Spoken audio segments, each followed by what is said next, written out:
Hello, it's Christy Gray, your newest hype girl and astrologer. Welcome to the Cosmic Hotline. This week's episode of the Cosmic Hotline is a magical one. Today, we're joined by Sophia, and Sophia is our guest expert takeover, walking us through the Aquarius full moon. Sophia is an astrologer, copywriter, and intuitive launch coach who guides online entrepreneurs back to their soul gifts and innate communication style. What I love so much about Sophia is she has 15 years of experience as a marketing expert, and she's worked with big brands and entrepreneurs.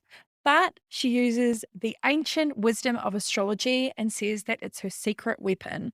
Now, because Sophia is perpetually curious about the big questions, she was the perfect person to help us explore this lunar cycle. Thank you so much for having me. I am so excited to be a guest on this awesome podcast. It's so nice to be able to have you share your wisdom with the community today and also help us stargaze together at this Aquarius full moon. Brilliant. I love that too. I so love jamming with other astrologers. It's like we are speaking the same language. Because that's what it is, right? It is a language, and it's so cool when you can talk with people who just get it. So I love it. Tell us a little bit about your journey into astrology and also becoming an astrologer. I do love this question, but I think it's not unusual with most astrologers that I know and meet. I was plodding along with my life. I'm a very kind of traditional person, a Capricorn sun sign, Taurus rising, Libra moon, just to be clear, throw it all out there. I had a very traditional career in first journalism, then in public relations and marketing. And I've been a copywriter for a number of years in online business. But what happened in my life was I always felt like there was a little bit of me missing, because it was like I had always had this really strong interest in astrology as a teenager, and in my early 20s, always being that girl who's always looking at the stars, looking at the horoscopes, trying to find the answers all the time. I do have a strong 8th house as well, and always looking to answer the big questions. Also, just similar to you, huge love of sci-fi, huge love of like all things out there, unexplainable. And so in this very traditional career where I was looking for the answers as a journalist, that's why I was a journalist, because I wanted to find the answers. But it was never really kind of the things I was looking for. The world was just too flat, right? And I went along this very traditional life. And then Uranus came along in 2018, 2019, and completely blew my first house apart. And my life imploded. I got divorced. I had been married for 9 years. I had to sell my house. I had to completely restructure my business and my life. And at that point, a friend of mine was like, I think maybe you should go see my friend or this person that I know who's an astrologer, psychic. And off I went, like, give me anything. I was just looking for anything that I could make sense of this whole situation, because it just was like everything in my life changed overnight. I went along to this astrologer. She looked at my chart, and she just picked up all these things about me that nobody had ever seen before. Nobody had ever expressed to me before. That made so much sense, and started to give me that awakening in who I really was and what I was really here to do. And it was at that point, or just shortly after that, where I realized, wow, imagine if I could do that for my copywriting clients, for my marketing clients. If I could show them what's really going on for them at that core level, how much that would impact their writing, their messaging, their marketing, their business in general. And that was when like the seed was planted, I guess, where I was like, I love this thing now. I had to find out more about astrology. I had to dive in. It had such a profound effect on me, and I couldn't stop. I just couldn't stop. It was like insatiable need for information. And I also realized that I wanted to use it in my business, and I wanted it to, become something that I was known for. So here we are. Yeah, that's what I do now. I combine the business and marketing with astrology, and it just feels like, for me, just like such a natural fit. That's so beautiful. I love the fact that you said that it's such a natural fit, because I think that's what we're all searching for in life, is where do we fit? in the world, and also where do we fit in our own worlds. And when you find it, like, it's the most delicious and magical moment. And I love that for you because I remember feeling the same. Yes, it is delicious, isn't it? Like, and it's just that such a strong affirmation of the things that you knew deep down about yourself, but nobody had really ever expressed to you, and you had never allowed yourself to know about yourself before. It's such an amazing personal awareness that you get from knowing your astrology chart.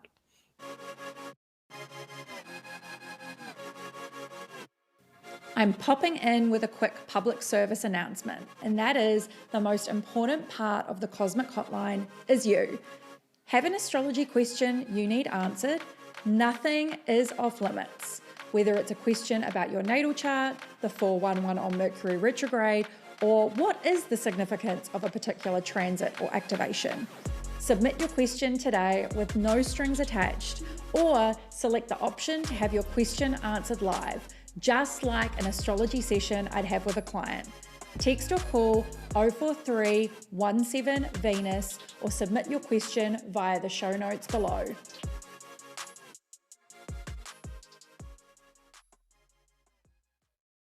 I have a particular style in astrology. Every astrologer has a focus and theme. And I never want the Cosmic Hotline to become an echo chamber where we all have the same insights, values, beliefs. It's really important to be able to dive into nuance and storytelling and other people's stories. I always think that inspires us because what I've experienced on my journey can be very different for you listening, and it can be very different for Sophia. So, even if you've got somebody that that's the same star sign or you've got the same placement, your natal chart is still unique to you. So before we go into this particular lunar cycle, I first wanted to ask you this question because I know everybody is always curious about this, is how do you work with the full moon?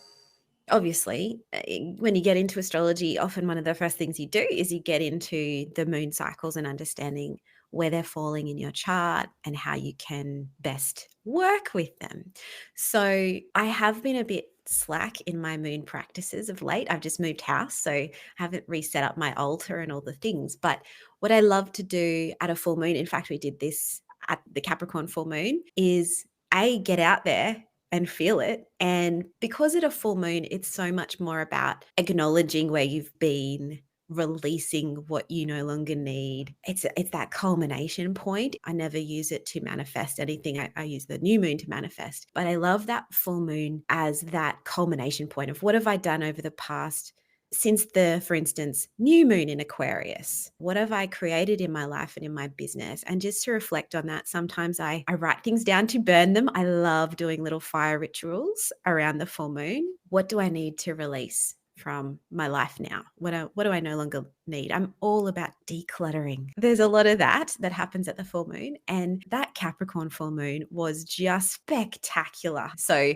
I just love to appreciate it. I always have to appreciate it in some way, notice that it's there, because so much of our time we don't look up. And I think the full moon is this beautiful opportunity to look up, acknowledge that we're just one small speck in this huge universe of things, and acknowledge how far we've come in our goals and our manifestations, and release what's no longer required. What is it time to shed from our lives? What do we not want to carry around with us anymore? That's how I like to think about it. Getting grounded at the full moon is also beautiful. That's what I love about going to the beach, being in the sand, feeling those beautiful negative ions from the sea, the ocean water, and all of that sort of thing. And if I can't get out to see it, I love to have a salt bath. And that's that real releasing energy. So anything stagnant or stale, let it all go. So what should we know about this particular full moon cycle? Okay, well, this full moon in Aquarius is going to be connecting with lovely Saturn in Aquarius, and maybe clashing a little bit with Uranus in Taurus. So the way I feel about this one is, leading up to it, it could feel a little bit pressure cookery. That's the vibe that I'm getting. Because as we know, after experiencing this Saturn Uranus energy for the past almost 2 years now, but particularly last year. When Saturn is forming that square to Uranus, there is this tension between our need for freedom and spontaneity and rebellion, clashing with that need for structure and stability, even groundedness. There's that sense of like wanting to move on and wanting to do the next thing and wanting to be really explosive and visionary and rebellious, but also feeling this need for like, how can I ground? How can I stabilize? How can I get security? And so we have that internal battle within us. How are we going to satisfy that need for both of these things, both of these very different or divergent things? You've talked about Saturn before on the podcast. Saturn is our great teacher. It is where we get our greatest lessons in life. It's a karmic planet. So when it's so close to the moon, as it will be with this Aquarius full moon, it's like really illuminating to us what we've been learning with this Saturn in Aquarius cycle. What have we discovered in the Aquarius part of our chart? What have we been discovering about that part of our chart? What have we been discovering about how Saturn is affecting us? What Saturn wants us to learn? A full moon is always going to illuminate something. That's the point of it. It's showing us, and it's in this case, it's really showing us what we need to see about Saturn and what we need to understand about this square and these divergent needs of us to have rebellion and freedom and security and stability. It's not necessarily an easy full moon. It's a little bit challenging, particularly for people who have a lot of fixed sign energy. So if you're an Aquarian, if you're a Taurus, a Leo, or a Scorpio, this moon is probably going to feel pretty intense because it's going to be activating or reactivating all of those intense themes that you've been experiencing for the past particularly year, but potentially several years. 100% agree. I was looking at the chart and like there's a big grand cross, and what a grand cross is when you have four squares that create one big square. And so you've got four squares and then two oppositions, and that's between those fixed signs. And so there's like a lot of restrictive energy in there, and that can feel challenging. It can feel harder to gain momentum, and it forces you to look and go inwards. And we don't always like doing that, especially in a time like Leo season when we're like, oh, I want to live my best life and be like main character energy. And then this full moon kind of just sneaks in there and is like, no, you just need to kind of like cool your jets for a minute. Yes. And bring you back down to earth with a like sudden boom. There we go. That is kind of how it is. I think it's like, as I said earlier, like I like to look back at the new moon in Aquarius, which this year was at the start of February. So what did you lay down then? Because at that new moon, that was quite a good goal-setting moon. It was, what do I want for the long term? What am I really learning about myself? What concrete Saturn kind of lessons are being brought to my table? And what am I putting in place? What foundations am I building for my future? And that was that new moon energy. What's happened? What have you done since that new moon? Those new and full moon cycles, like, yes, 6 months is a really good time frame to be looking at, but also they can play out, over much longer periods than that. But looking back at the past 6 months at this full moon and go, okay, what did I plant? What foundation did I lay in February? What am I going to continue applying or continue working with for the long term? Because Saturn wants you to do everything with the long term in mind. It's not a quick fix kind of a planet. This is like break down to rebuild for the long term, for the long haul. So what are you still applying for the long term, and what are you cutting away with that Uranus square, because you don't actually need that going forward? And it's also with that Mars energy. Mars is going to be sitting there. So we are having that, that cutting energy of Mars. And it's not a light cut either, is it? It's not a nice, easy slice. It's kind of a bit like a jagged cutting away. That sounds terrible, or a saw. It's more of a saw. Anytime Mars is chainsaw. involved, it's just, anytime Mars is involved, there's always a bit of potent energy thrown in the mix. Yeah, I just think because of it's Mars in Taurus, it's like a chainsaw. It's not like just a nice slicing away. It's like we've really got to get in there and break something off really properly. It's one of the harder placements, because even when I see Mars and Taurus in a natal chart, babes, I know the Mm, ones of you that have that are listening, and mm, no shame whatsoever. But it is like Mars is all about action and how you assert yourself. And Taurus is no, I'm doing things on my timeline. And so mm, you have to essentially do things on your timeline, which can be quite slow and steady. And so when these mm. two combine, it isn't fun. No, it isn't. And I mean, I have Mars in Libra, so I totally get that feeling of, Mars is not where in its happy place. But this is why I think of it as a chainsaw, because I think of Taurus as being this like big old tree. So when Mars comes along, especially next to Uranus, in this kind of activation, it needs a lot to cut through that tree. But I feel like that's what this full moon is doing. Okay, this really needs to go now. Like, not that trees should all be cut down or anything like that, but it's more like maybe there's a part of you that needs to go. Maybe this tree is rotten. And so you've got to bring in the big machines to cut it down and move forward, because this strong Taurus energy is that slower to do things, but it can't be slow when Uranus and Mars are activating it. Something has to shift. In regards to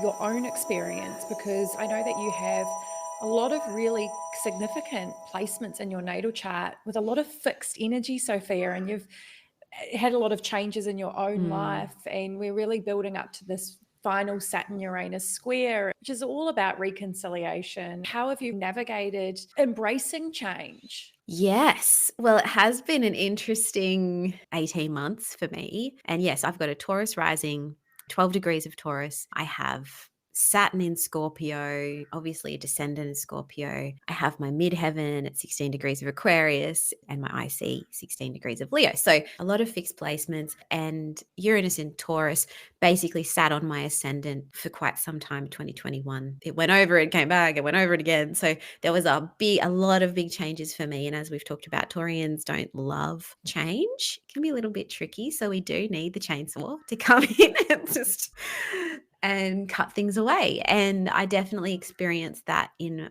my life on many levels. In that time, I changed my name, I changed my business, I got divorced. I had to forge my own identity, which is all what your first house is about. So I had this huge activation in my first house, forcing me to uncover really who I was. And it was when I dove into astrology. But then, I realized I had to change a whole lot of the things about myself. So about my own identity, my name being one of them, the way I presented myself in my business, branding wise, all of the things. I had to restructure my business with Saturn in my 10th house, complete restructuring of what I was known for and how I was operating my business, and a financial restructuring, like all of the things. From a relationship perspective, I started a new relationship last year. So there was a lot of that activation around my 7th house as well, and my Venus, my Saturn over there. So many lessons in relationships, not only romantic relationships, but also professional ones. I had to change or end a major client relationship as well. So it's been a lot, but I love that understanding astrology and participating in these transits means that I get it. I said to you earlier before we were recording about the full moon eclipse in Scorpio. I knew that something fundamental was going to change within my relationships, because Scorpio is my relationships sector. And I had this feeling about a client relationship for some time, but it wasn't until that eclipse hit that I knew. I was like, that's what's going now. And it wasn't something to be afraid of. It was just that internal knowing and affirmation of, oh yeah, this is the time. This is shifted. It's got to change. Like there's no going back now. And eclipse energy is very much that. It's tricky for those of us with lots of fixed energy. When eclipse season comes around, if you're not prepared for it, it can be incredibly destabilizing, because you kind of have this expectation that things will just keep plodding along as they have been, and that, change is not necessarily going to happen fast. But with eclipses and with Uranus and Mars in Taurus, it does. There needs to be an element of surrender with the fixed Yes, signs. huge. Ugh. Mm, And I think that that's the thing that I've probably noticed the hardest for clients that have a lot of fixed energy in their chart is mm, that they probably do feel like they're still trying to push a boulder up a hill. Sometimes just be like, I need to surrender and focus at what I can control rather than what I can't, Mm, especially like a lot of my Leo babes out there. I yes. know that that's been really hard for you, but also for the other fixed signs too. And I think that if you've listened to the previous episode, which is number 2, damn, that's a hot angle. And when we really Mm, dived into the axis in astrology, that's a really great episode to go back and listen to, because what Sophia is talking about is essentially all 4 of her angles were lit up. And yes. that's really significant. So, what are Sophia's final thoughts on this lunar cycle and also what we've been navigating? I do see it as this restructure for the long term. And I think that you've got to, because otherwise it feels way too heavy and overwhelming. This is what needs to happen now so that I've set myself up for later down the track. And I will thank myself later, especially in 7 years' time when Saturn comes back around. And I think there's this other great thing about astrology, that there are a lot of things within you that you know, like you have this intuition. This change is coming. You can feel it brewing within you. As the transit happens and you're aware of the transit and you acknowledge it, you can be like, of course, this is the time that it had to happen. I had this knowing that this would have to change, but of course, this is when it has to change. And that means you can just accept it and move through it with much more grace and ease, because you're like, well, this is the way it's going to play out. Thanks so much for tuning into this week's episode, and what a juicy conversation it's been, as there's been so many insights Sophia's been able to provide us. Plus, if you'd love to connect with her further, you'll find her handle linked in the show notes below. Next week, we have an episode which is our monthly cosmic deep dive. On episode 6, I gave you the short answer to a listener question, and now it's time to dive into the long answer, which is on cosmic connections, karmic relationships, and twin flames. So get ready, baby. I'll see you next week.